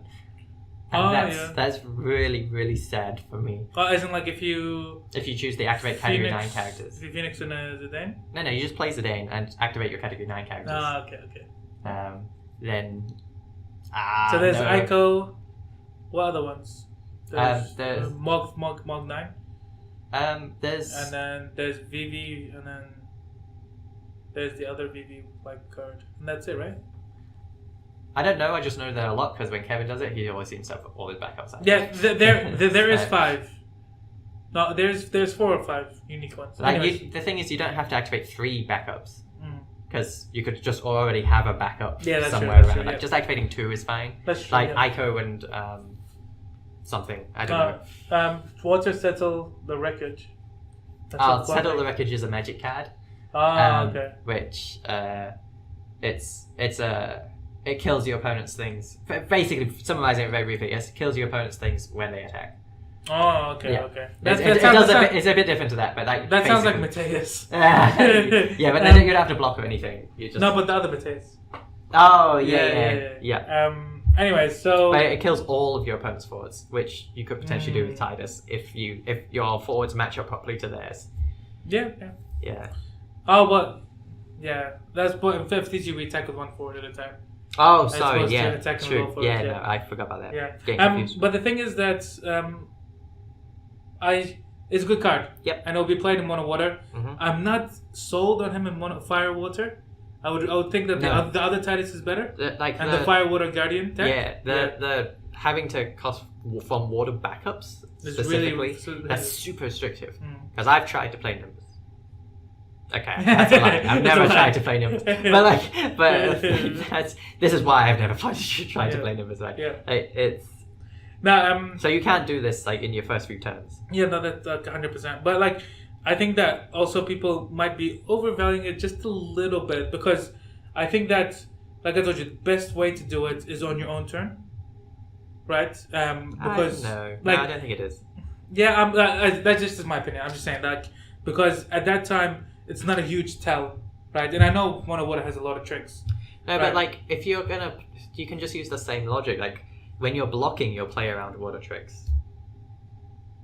Like if you see 3 open water backups when they're attacking, you'll play around it just as much as if you're attacking them and they have 3 open water backups. Because water's already got tons of tricks. But the difference is that if it's on their turn, right? Like you're playing around water like battle tricks, obviously. Yeah. But if it's on their turn, it's not as telegraphed. If they leave 3 water backups on your turn, it's like almost certainly telegraphed that like what they're either gonna play Titus or a summon. And if it's 3 water backup specifically, most likely a summon. Otherwise they would leave like 1 water backup and they can just discard for that summon. It might not be telegraphed if they have Zidane. Because I see from playing against Kevin, he'd often have a lot of backups up on my turn. This is before Titus existed even. Yeah. And it's just because it's just efficient to play your summons that way. It's I understand. I'm just saying that like it's a little bit telegraphed. That's what I'm saying. Yeah. I think this card's really good. It is. I'm not saying no. I'm just saying that maybe it's a little bit like people. Yeah, we have to play it to see, definitely, but it's gonna be another thing to look out for. Oh, he's a legend. I didn't realize that. That makes sense. Yeah, definitely. Also, Decidia's cards they just always look nice in foil. They do, yes. You want to go talk about Rem? Yeah, let's talk about Rem. We're gonna wrap up in about 5 minutes or so. Yeah, we will. So, go give us the honors. I had no idea there's a Rem in the set. So, 2-drop. She's a forward with an EX burst. So 2-drop 5k, EX burst, Picta Logica, and Type 0. When Rem enters the field, you may discard 1 card. If you do, search for 1 job, class 0 cadet and add it to your hand. That's very nice. It's cool. Like, cause you can play this with the Meath Crim, like, and then you can just like keep on discarding cards to find your no, forwards. that's so nice for the cadet state. For like, oh wait, hold up. it doesn't have to be a forward. It doesn't have to be a backup. If they come up with like a monster that has class 0 cadet, like she can find that too. But you can like obviously find Deuce and yeah. What? There's no other class 0 cadet backup, right? Yeah, there is. There's Cater. Oh, Cater, yeah. And there's Rem. Obviously, right? Yeah, that's why I didn't include her. Yeah. You want to find yourself. Yeah, that's so nice for the cadets list. And she's. But the backup Rem is actually really good, though. Yeah, the backup Rem is nice, but that opens up your backup line if you're playing this Rem. Because one of the cadets' issues is the backup space. There's so many good non-cadet synergistic backups that you just can't play because you're using it for your space. Are you talking about those ones in Opus 5? No. Okay. No. Okay. Yeah. Okay. No, Good. I'm talking about generic good. Good backups. Yeah. I really like this Rem. Just changing a card in your hand into any cadet. I like it, and I also told you if you're going like Firewind cadets, play Meath Crim in the same list. Then you can find play Meath Crim to find Rem, to find the backup. Meath Crim is cool. I love Meath Crim. Because he's gonna be like, and also you can run like all the light and dark cards you want because you can just discard those ones. Just searching for any cadet. And you discard just like any card, right? Yeah. So it could be light or dark as well. There's a guy, this Kefka that I put in my deck. Yeah, the ace.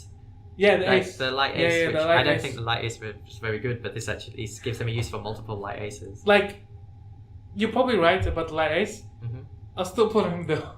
It's just like you kind of have to. Like, where else is that card gonna put? Like, I have a dream where every card has a place in the deck. The light ace doesn't. No! I'm sorry. Light ace has no place anywhere. No. But yeah, I'm really happy for cadets. So are we gonna get any other cadets then? Because this is the only one, and we've like spoiled about 65. Who knows? She's a Pixelogica one, which might just like make it one-off. weird. Yeah, because it's not like a real game. Oh shoot! We didn't talk about these cards. What cards? Oh, the starter cards. We spent so much time on that thing. Someone told me about Ultimacia. Oh, she sounds amazing.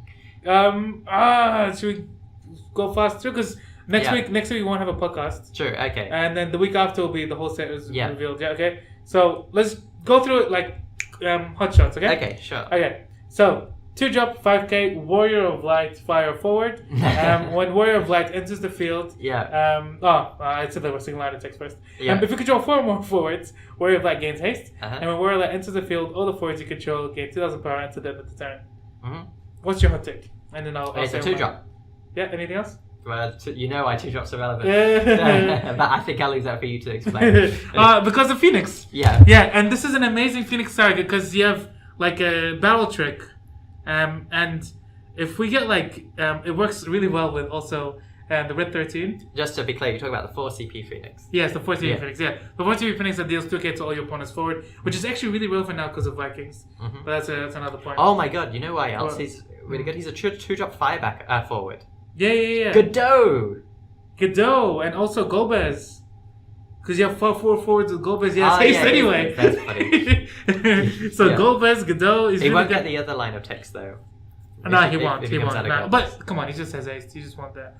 And then also Aegis can bring him in as well. The 4-drop 8k Warrior of Light can bring him in. You know about that one? No, I don't know that. That card is like sorely needed for Monofire. This is a card that I'm definitely putting on my Monofire list. If you say so drop Warrior of Light forwards gain Brave, and when he enters the field, you get to play 1 forward with +2 from your hand. Yeah. So not only that, you get to play this, get everything 2k. Yeah. And then you probably have 4 forwards because you just got in 2 forwards. Yeah. And he has 9k Brave and attacking. Yeah. So it's really huge. Just a good card. I love it. Anyways, next card. We don't want to spend too much time. Yeah. This card I love it too. 2-drop Furion Fire EX. Did we talk about this last time? Did we? I think we did. Yeah. Obviously with the other thing. Okay, you go now. 6-drop Ultimecia. She turns the behemoth into a forward. Yes, yes, very relevant. 6-drop Ultimecia. Now every 6 drop again. Yeah, it's every 6 drops relevant. It's just like every category 2 card is relevant. Yeah, Totally. yeah. 6-drop Ultimecia, 7k. When Ultimecia enters the field, select one of the 3 following actions. If you have received 6 points of damage, select up to 2 of the following actions instead. Such a So if you have, it's not 6 or more. So if you somehow ever in the game can go to like 8 damage or something, it's you have to be exactly on 6. Yeah. Select up to 2 of the 3 following actions instead.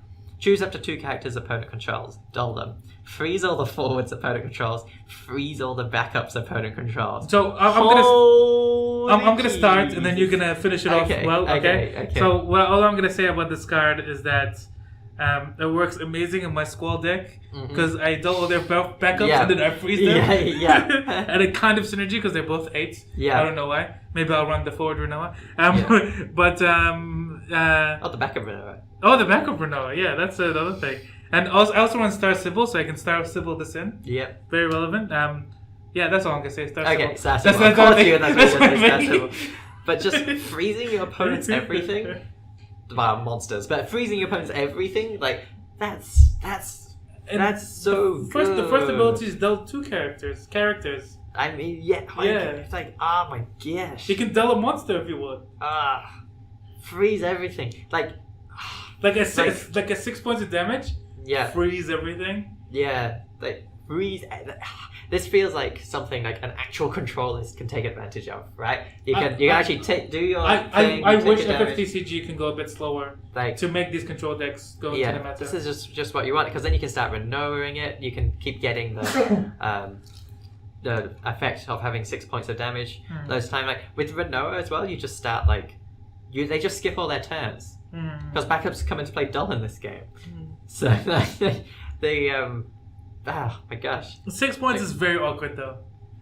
I mean, because at 6 points of damage, 5 is where I'm comfortable, right? Exactly. 5 is amazing. But if you've frozen everything, then you're a lot more comfortable. I guess so. Yeah. Like if everything's frozen. Yeah. But like at 6, they get to dictate damage.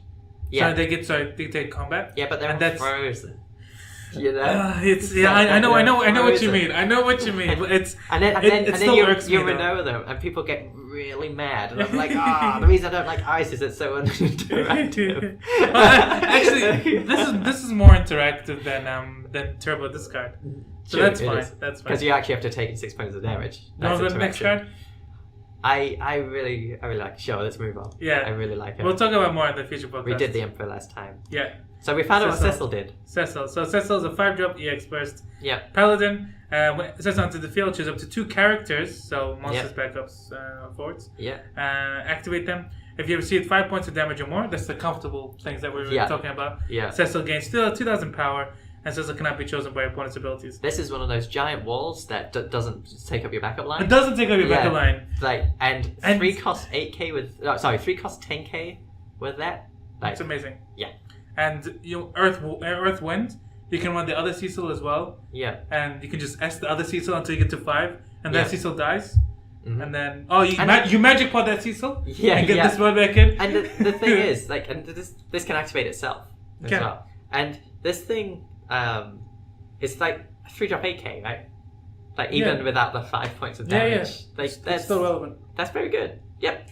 Really like the Cecil. Very good win card. People are saying it's similar to a legend. Yeah. But I agree. I agree. Super strong. Yeah. I'm gonna say the good cards and you say the bad cards. Oh, the evil cards, not the bad. Right. Sorry. Yeah. So you still have the 2-drop win card. Win backup to Scion of the 7th Dawn. Yeah, of course. Kind of relevant, I guess. Yeah. I mean, being a 2-drop backup Scion is relevant. Yeah, but you kind of want the other side, the Yushtala. Yeah, Yushtala is very relevant too. So. Because other Yushtala gets. The name Yushtala is sadly. Anyways, relevant. So when Yushtala enters the field, choose 1 forward opponent control, deal 2,000 damage. That's great. Yeah. Earth Dull, put Yushtala into the break zone. Earth Dull? What? Sorry, Wind Dull. Sorry, my mind's on a potato right now. Yeah. Choose 1 forward, deal it 7,000 damage. You can only use this ability if you control 7 or more characters. What are you gonna say? You say first. Nothing? Yeah, nothing. It's a good card though. Man. I got nothing to say. Okay, so coming into the field... Ishtalar is too much. The name Ishtalar. It's too much. Yeah. No, so coming into the field to deal 2k is relevant in the meta now because of Vikings. So you're happy to play 2-drop backups that do nothing, but if 2-drop backups that come and do something, even 2k, or even you can go like Barbarisha Y'shtola. Yeah, that's good. Barbarisha Y'shtola kills a thing. But like Geomancer did 2k to all their stuff, right? Is that a 2-drop? Yeah. And that didn't make a splash. But the thing about this one is the ability, right? 7 more characters, actually not that hard to achieve. That's like having all your backups and then just like 1 or 2 forward monsters. Especially Wind, because Wind can set up the giant wall. They can, yeah. So choose 1 forward, deal at 7,000 damage. That's relevant, and you can even like play multiple of these Y'shtolas, where you can, with 4 backups, you can dull this Y'shtola, break it, and then tap 2 backups to play this Y'shtola to do 9k. To do 9k to a forward, and that kills a lot of like most of the forwards that we have in the game. So I really like it, but the cost, the trade-off between the 3-drop Y'shtola, which is super good. Yeah. Or even the 4-drop Y'shtola. Or even the 4-drop Y'shtola, and it sounds like... I don't know why you'd be going and Wind with a deck that was playing the 4-drop Y'shtola anyway. Hey, we don't know, man. Yeah. There's going to be new Scions in Fire now. Remember the Fire Earth Scions deck? Yeah. Fire Earth Scions deck is a thing now. Anyways, I like this Y'shtola. You want to tell us about Garland? Real quick. A 3-drop Lightning Garland. He's a knight, of course, 7k. When Garland blocks, Garland gains plus 2k power until the end of the turn. When Garland is put from the field into the break zone, choose 1 forward. It gains plus 4k power until the end of the turn. Why is this a lightning card? This is an earth card. Or a fire card, even. It's blocking. It's more earth, yeah. Yeah, but yeah, why is that lightning? What? It should say like reduce power or something. I don't know. It doesn't matter. I'll tell you why it's lightning. Because he's a bad guy and he has to go in a lightning and ice deck. Yes. Yeah. And also knights, because now you can go into lightning water knights, because lightning knights are a thing. Yeah. I mean, he gets plus 2 power every time he blocks. That might be relevant. Yeah. I mean, he can block a lot, right? Probably. But my problem is trying to get value out of his break zone effect.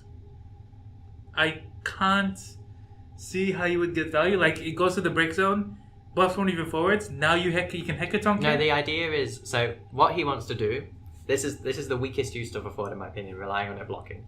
But, But what he wants to do is he sits there, they ram a forward into you, which you block with Garland. He gets plus 2k, kills that thing. They ram another forward, he gets plus 2k, now he probably trades. Yeah. Back as much. And now you give another thing enough power so it can block the next thing. That's what he's trying to do. That is pretty weak. Yeah, I agree. But I think that's the idea. Oh man, I should have done more. Anyways, next card. Yep. This card is pretty funny. Golbez. Golbez is always an 8. Yeah, 8 a laugh and a half. Yeah. Okay, yeah. It's just me, or does, apart from Garland, the villains deck just have like 6 drops, 8 drops? Yeah, no, if you look at their list, there's like super top heavy. Yeah. They even have Military Coral and stuff, and you look at the list of the good guys list, and they're like all 2 drops. So they're supposed to like just spam the field, and then these guys supposed to like control the field. I guess the Garland is... I think that Garland was designed with the heroes versus villains in mind. So like Ishtar can kill it, for example, but when it's actually blocking, it's bigger than... It can block a lot of the 2 drops it will make sense in this matchup, I guess. So 8 drop, 9k. The cost required to play Golbez onto the field is reduced by 1 for every 5 cards in your break zone. Yeah. When Golbez enters the field, choose 1 forward of cost 5 or less in your break zone. Add it to your hand. So I'm going to go first. Yep. And I'm just going to say, if you've got 30 cards in your break zone, he's like a 0 CP 9k. It's not bad, right? 30 cards? Because that'll make him 2 drop and then you get back a card from your break zone. Okay. Yeah. That's all I have to say.